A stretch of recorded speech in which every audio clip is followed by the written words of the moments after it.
Okay, let's unpack this. It's always a privilege to be here to get into the source material you've shared.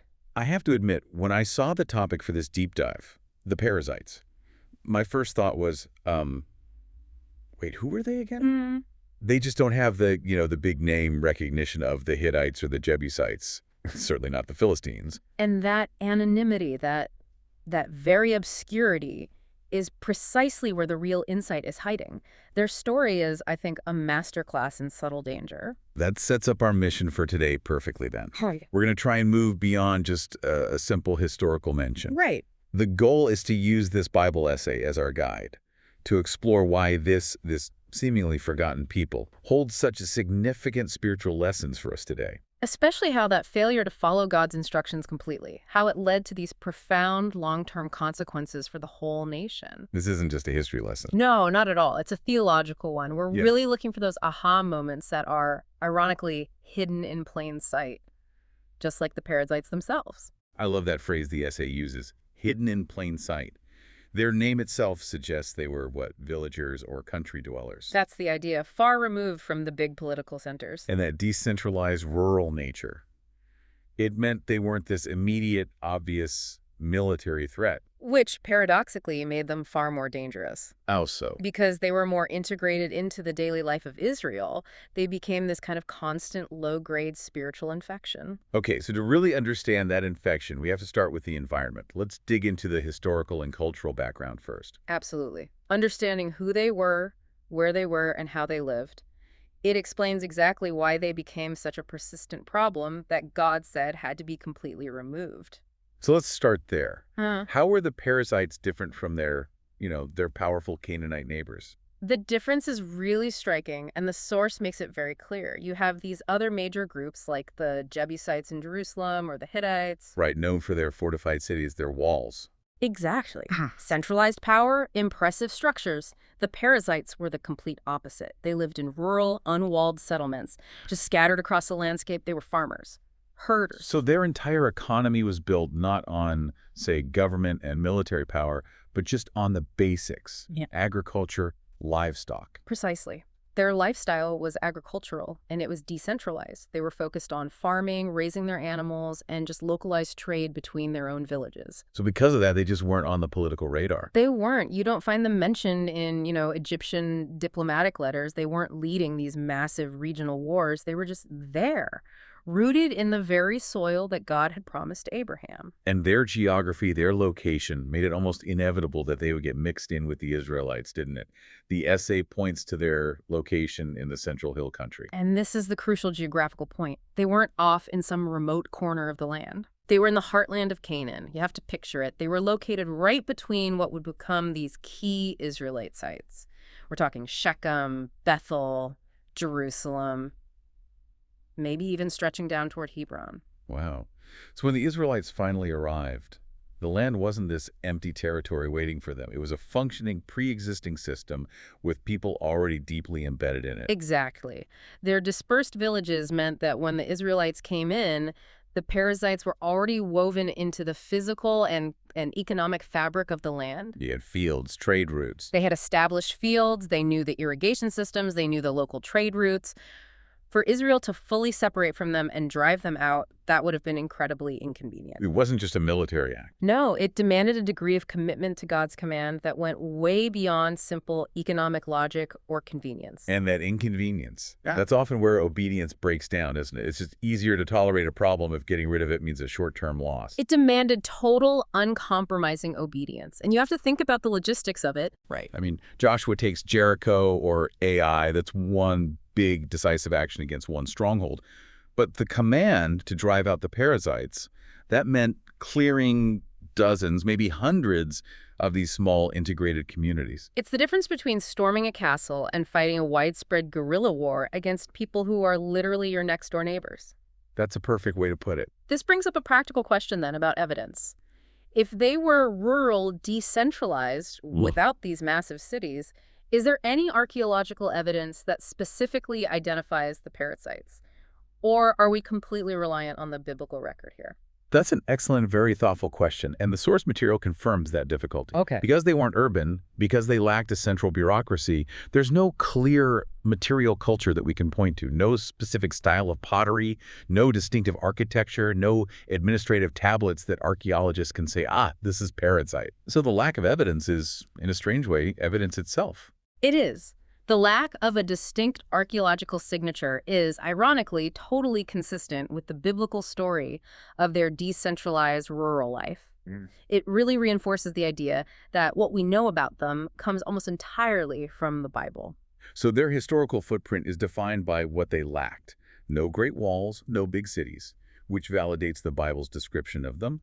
But as we said, their lack of political power didn't mean they weren't a threat. The danger was entirely spiritual. Absolutely. The essay really stresses this point. Their low political visibility was completely disconnected from their high spiritual threat.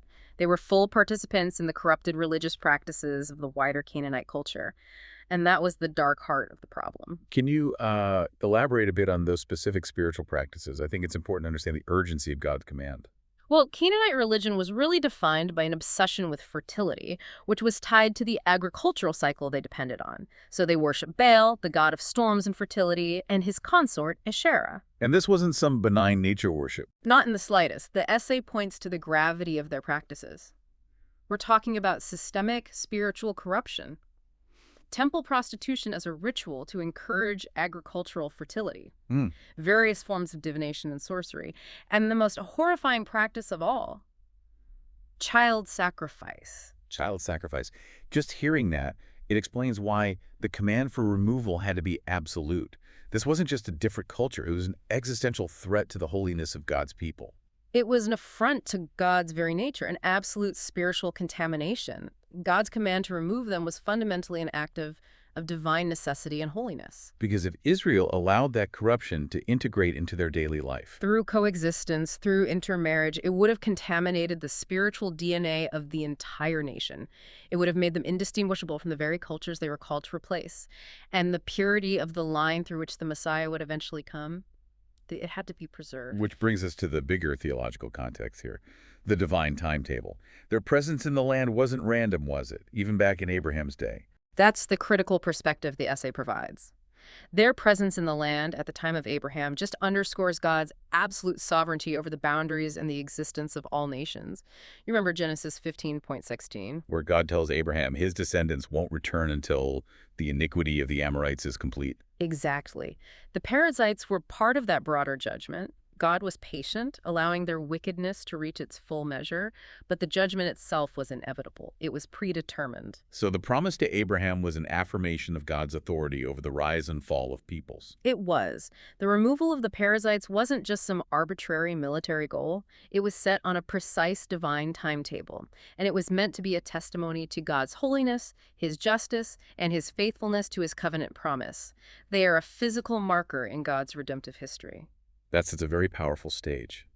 Let's move from there into the biblical narrative itself. Yeah. Trace the Perizzites from that first promise all the way through to their ultimate disappearance. It's a story of promise, command, and sadly, human compromise.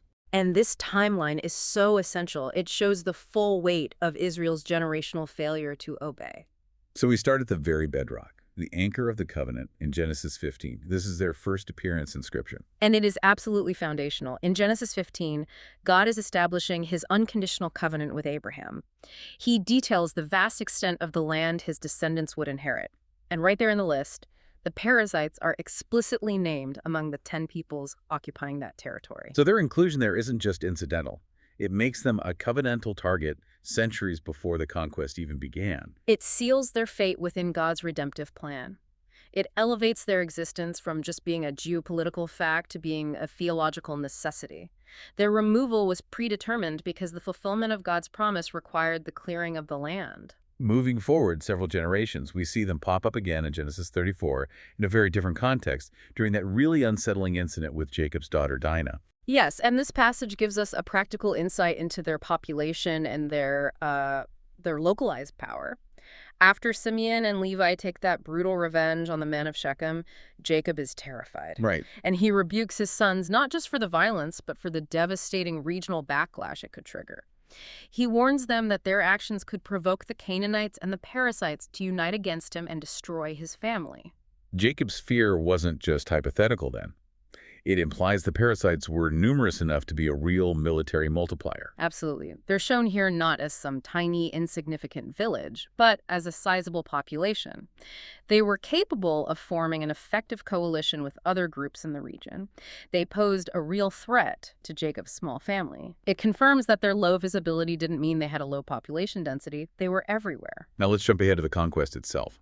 The source points us to Joshua 3.0, which lays out the clear command for dispossession. This is that moment of divine confirmation, given right before Israel crosses the Jordan. Joshua promises the people that the living God would certainly drive out the Perizzites, and he lists them right alongside the 6 other major nations. So this promise frames the entire campaign. It's not just about human strategy. Not at all. It's framed as an act of divine judgment against nations whose wickedness had finally reached its peak. The command was clear, the promise was firm, the reason was holiness. But then we get to the core tragedy of this whole story, the failure of full obedience in Judges 1 and Judges 3. This is the pivotal turning point. It's where the story shifts from divine success to human compromise. Judges 1 actually records some stunning initial victories. Right. Israel defeated the Canaanites and Perizzites at Besek. They even captured their king. But the text doesn't stop there. Crucially, the account just stops short of total success. It records in detail where the various tribes failed to complete the job. It says remnants remained. So why did they fail? Was it pure rebellion or was it something more, I don't know, more mundane? The essay suggests it was often more insidious than that. Probably a combination of things. Weariness from battle, a desire to just settle down, and critically, economic pragmatism. It's got too hard. It got too hard. After the big campaigns, the thought of clearing out hundreds of these small, scattered, rural villages, the Perizzites, was just tiresome. It was easier to make a deal, let them stay, maybe even get some labor or tribute out of them. They achieved 80% obedience and figured that was good enough. And we're reminded that in God's economy, partial obedience is really just disobedience. And the immediate impact of leaving these pockets of resistance wasn't a big military defeat. It was a theological breach of the covenant. God had commanded absolute separation to preserve their holiness. And by leaving the Perizzites, they essentially normalized the presence of these corrupt spiritual practices right in the heart of their own territory. And then Judges 3 shows us the long-term corrosive consequence of that one decision. It shows the devastating spiral downwards. By the time of the later judges, the Perizzites and the other survivors of the nations were living among the Israelites. The spiritual decline didn't happen overnight. It started with convenience, which led to coexistence, and then it led to assimilation. The text is very specific about how that happened. It is. Judges 3 explicitly states the mechanism. Intermarriage became common. Israelite men were marrying Canaanite women, and Israelite women were marrying Canaanite men. So they weren't just sharing land anymore. They were blending families, blending spiritual identities. Exactly. And when you share beds, you inevitably start sharing religious practices. When you marry into a family that worships Baal or Asherah, well, those idols become part of your household, then part of your community, and eventually part of your national identity. The breach of that command for separation led directly to the spiritual decline of the entire nation. It did. The slow, quiet erosion caused by the rural, low-visibility Perizzites was so much more damaging than any frontal assault by a fortified city could have been. That's such a profound distinction. A highly visible enemy keeps you on alert, but a low-visibility integrated threat, it just becomes part of the furniture, quietly changing the whole atmosphere. And the problem with the Perizzites was that they felt manageable, perhaps even useful. Israel convinced themselves they could control the influence. But Judges shows us, influence always runs downhill. The last time we hear about the Perizzites is during Solomon's reign in 1 Kings 9. What does this final historical mention tell us? It really marks the end of their distinct national story. Solomon, known for his ambition and his massive building projects, needed cheap labor. And the text notes that the remaining non-Israelite peoples, including the Amorites, Hittites, Hivites, Jebusites, and yes, the Perizzites, were conscripted into forced labor. So they lost their autonomy, they were subjugated, but they were still there, in the land. Precisely. And their fate testifies to two things. First, God's judgment was eventually enacted. They lost their identity as a distinct free nation. But second, and maybe more importantly, their continued presence is this silent, enduring witness to Israel's earlier failure. They were absorbed, but they were never fully removed as commanded. Exactly. Their historical disappearance marks the fading of their identity, not the fulfillment of Israel's obedience. What a powerful sequence. A small failure in one generation, stopping short in Judges 1, resulted in a generational burden like forced labor for Solomon, and this massive spiritual decline that defined the entire period of the Judges. And that's the perfect launch point for us to look deeper into the theological significance of their story. How does this obscure rural people illuminate these foundational theological concepts for us today? The essay points to three key areas, starting with God's progressive dealing with nations. Right. This gets at the dispensational principle, the idea that God deals with nations in time according to his specific purposes in history. The story of the Perizzites, their initial presence, the specific command for their removal, and their eventual disappearance, it's all part of a divine sequence. And how does that sequence connect back to the Abrahamic covenant? It confirms the unconditional nature of that covenant. The Perizzites were there, but their right to the land was always temporary. It was contingent on the boundary and the timing that God had set. They were, as the essay notes, temporary stewards of that territory. So the whole process validates Israel's theological right to the land. It does. It shows that their right was established by God's prior sovereign promise, not by their own military might or their moral superiority. It grounds the whole story in God's ultimate authority. He determines the boundaries of nations, and he sets the terms for their existence or their removal. It's a huge perspective check. God's ultimate plans are so much larger than any current geopolitical reality. The Perizzites were just one piece on the board, being moved according to God's purpose to fulfill his promise to Abraham. The second, and maybe most critical point, is the root of God's holiness.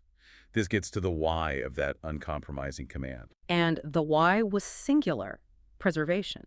The command to drive out the Perizzites was rooted entirely in God's non-negotiable holiness and the necessity of preserving Israel from their corrupting, idolatrous influence.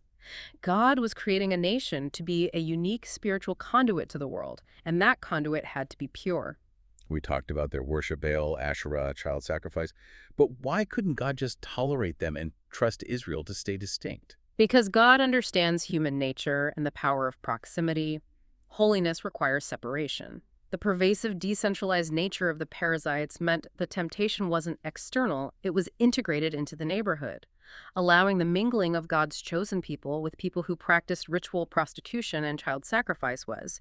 It was functionally compromising the very nature of God's chosen nation. Okay, this is a critical transition point for us today. We are not Israel under the Mosaic Law. We are not called to physical conquest. So how does this strict command for physical separation carry forward for the church in the age of grace? This requires a really careful pastoral application. The principle of holiness is still absolute, but the application shifts fundamentally from physical conquest to spiritual separation. The church, as the New Testament people of God, is called to be separate from the world's corrupt values and its spiritual darkness. The mingling of Israel with the Perizzites is a timeless warning for us. So the physical boundary line around the land of Canaan becomes a spiritual boundary line around the believer's heart and mind. That's it exactly. When God calls us to be in the world but not of the world, we're establishing a spiritual boundary. Israel's failure illustrates the absolute peril of compromising God's standards for the sake of convenience or economic ease, or just a desire for comfortable coexistence with the culture around us. If we compromise our integrity, our worship, our ethics, We are leaving the spiritual Perizzites in the land. can you give a contemporary analogy for that subtle, integrated spiritual danger? Sure. Think about the culture of consumerism or professional advancement today. A fortified city might be a blatant moral failure, like stealing a large sum of money. That's obvious. Right. The spiritual Perizzites, the subtle threat, are the small compromises in integrity that feel normal. Fudging an expense report, constantly stretching the truth to win a client, or prioritizing your career advancement above your family and spiritual disciplines. These aren't spectacular sins. No, but they are unwalled, integrated influences that erode your spiritual vitality bit by bit. That is where the holiness of God is most often compromised, in the small, daily choices we make in our own villages. That makes the danger feel much more immediate and personal. It's the constant low-level integration with the world system that drains our strength and makes us less distinct. And that leads to the third point, prophetic shadows. How does the Perizzites' fate foreshadow future events? It connects their story to that massive, overarching biblical theme of God's dealings with all nations before the Messianic kingdom is finally established. That's right. The Perizzites were judged and removed from the Promised Land to make way for God's chosen people. Their removal was a necessary step toward the ultimate fulfillment of God's redemptive plan on earth. So the analogy is one of ultimate divine judgment, a purging. Yes, Scripture consistently foretells a future time when all opposition to God's eternal kingdom, every human system, every rebellious philosophy, every nation that stands against Christ's rule will be definitively removed at his return. The fate of the Perizzites serves as a shadow, a microcosm of that ultimate global judgment. They show us that God's justice is active not just in big dramatic acts, but also in the slow, inevitable processes of history, clearing the way for his purposes. It reminds us that God is actively working toward a perfect kingdom where holiness reigns supreme and compromise is impossible. The size of the enemy is irrelevant. The principle of divine sovereignty and eventual judgment is the enduring lesson. Okay, that provides a tremendous scope. From a few small villages in Canaan to the final establishment of the eternal kingdom. Absolutely. So now let's bring this all down to the ground level and talk about the spiritual lessons and application for the everyday Christian life based on the essay's conclusions. The first lesson, and we've touched on this a lot, is so crucial for discerning modern compromise. Influence is not always proportional to visibility. This is the Perizzite warning boiled down. They had low visibility, no great cities, no famous kings, yet their pervasive presence posed a lasting, debilitating spiritual danger. The threats that fly under the radar are often the most effective. Right. In our lives, we're often vigilant against the spectacular public sins, the fortified cities of moral failure that everyone can see, but we ignore the quiet, integrated villages of compromise. And that is precisely the danger. The application here focuses on those subtle influences, the small, seemingly minor compromises that are so easily tolerated because they don't feel like strongholds. Like what? Well, maybe it's a habitual pessimism or a critical spirit toward others. Maybe it's a specific form of entertainment that quietly dulls your conscience, or a lack of diligence in private prayer. If you tolerate them, these villages become integrated into the daily pattern of your life, and they gradually erode your spiritual vitality over time. So we need to apply the same vigilance to the small, decentralized areas of our lives that we do to the major temptations. We do. The pathway of compromise starts small. Tolerating a small compromise in your integrity or a slight departure from biblical truth. It inevitably creates the foundation for a larger departure later on. It's that constant low-level exposure to worldly thinking that dulls our spiritual senses. The second spiritual lesson builds directly on Israel's historical mistake. Partial obedience is disobedience. This is the core tragedy of the book of Judges, and the Perizzites personify it. It is the defining lesson. Israel's failure to completely remove the Perizzites didn't result in some immediate divine firestorm. Instead, it produced deep, slow spiritual decay over generations. They stopped short of the full command, and that incomplete surrender was counted as failure. In the Christian life, how do we identify those remnants? What does incomplete surrender look like in practice for a believer who is seeking holiness? It looks like selective dedication. It's the act of handing over 90% of your life to Christ. Your public life, your church attendance, your major ethical decisions, but holding on tightly to that remaining 10%. And that 10% could be anything. It could be a stronghold of unforgiveness you refuse to release, a cherished resentment, a specific financial goal pursued with worldly ethics, or a secret habit you believe is too small to really matter. Leaving those remnants of the old life or worldly habits, it creates a spiritual foothold. It does. It leaves a base of operations for the enemy. If we fail to fully surrender that portion, that area becomes a spiritual vulnerability. We've basically given that compromise a legal right to remain because we failed to execute the full command of God. The Perizzites were the low-hanging fruit that Israel chose to tolerate, and that tolerance resulted in centuries of national apostasy. We're called to ongoing, radical, full surrender in all areas, not just the visible ones. That's the call. It's challenging but necessary. And finally, the third lesson offers some profound encouragement and a vital perspective check. Trust in sovereign promise, not human power. Yes. Despite the staggering nature of Israel's repeated failures, the disappearance of the Perizzites is a final reminder that no nation, no culture, no human institution stands outside of God's sovereign rule. Even a persistent, integrated enemy like the Perizzites eventually faded away according to God's timeline. What should that truth encourage us to do today? It should direct us where to place our ultimate trust. God raises up peoples, and he removes them, all according to his eternal purposes. This means our ultimate trust must never be placed in the stability of human institutions or political systems or cultural traditions. They're all temporary. They will all pass away. Our hope has to be directed solely toward the unshakable, everlasting promises of God. The story of the Perizzites, from Genesis to 1 Kings, is a testament that God's covenant will be fulfilled regardless of the temporary status of nations or the failures of his people. We have to trust God's promise over the temporary, overwhelming appearance of power or compromise in the world today. This has been a deeply insightful deep dive into a people I might have otherwise just glossed over. The Perizzites, the people of the villages. They really remind us that true spiritual danger often lurks in the places we underestimate the most. They may have been minor players historically, but their story is absolutely central to the narrative of God's covenant, the debilitating cost of partial obedience, and the surety of God's ultimate control over history. It provides us with both a strong warning against the insidious dangers of compromise and incomplete surrender, and a deep encouragement that God's purposes will ultimately prevail, regardless of our human weakness. And that profound tension between the warning and the promise, it leads us right back to the concluding passage from the essay, the final, stark warning that Joshua gave to the people of Israel right before he died. It just perfectly encapsulates everything we've talked about. That's Joshua 23.1-13.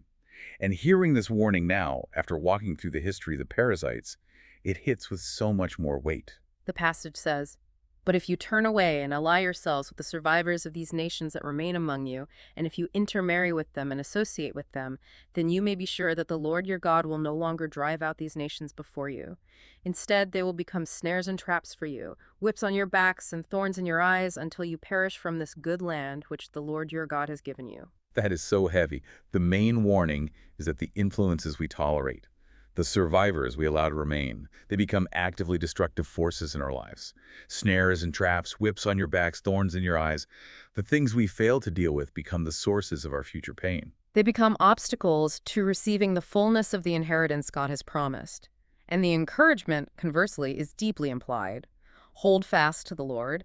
Full obedience and the relentless pursuit of holiness is the path to receiving the fullness of that good land, the abundant life and the blessing God has prepared for you.